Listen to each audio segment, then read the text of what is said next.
Construit en 1951, ce navire français est le dernier LCM6 à flot en Europe.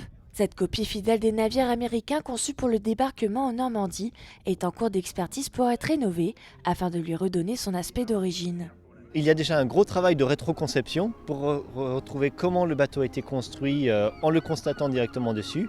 Mais il y a aussi un énorme travail dans les archives. On a pu retrouver certains plans de construction. On va travailler en collaboration avec une entreprise Pépin en Vendée qui vont eux s'occuper plutôt des travaux de restauration de la coque. Alors que nous allons nous occuper plutôt de la restauration de la timonerie, c'est-à-dire tout ce qui est pont, cabine, intérieur du bateau. Après avoir navigué pendant plus de 30 ans, son propriétaire a décidé au mois de novembre de confier son bateau à l'association LCM6 English Boat Project pour le sauvegarder et prendre la relève sur la rénovation. Il était utilisé jusqu'à l'année dernière parce qu'il appartenait à un artisan de l'Île-Dieu qui s'en est servi pendant près de 30 ans pour faire du transport entre l'Île-Dieu et le continent. Et elle n'était plus utilisée parce que ce monsieur est parti à la retraite et il a trouvé intéressant de sauvegarder le bateau. Aujourd'hui, elle aura plus une utilité de navire patrimonial.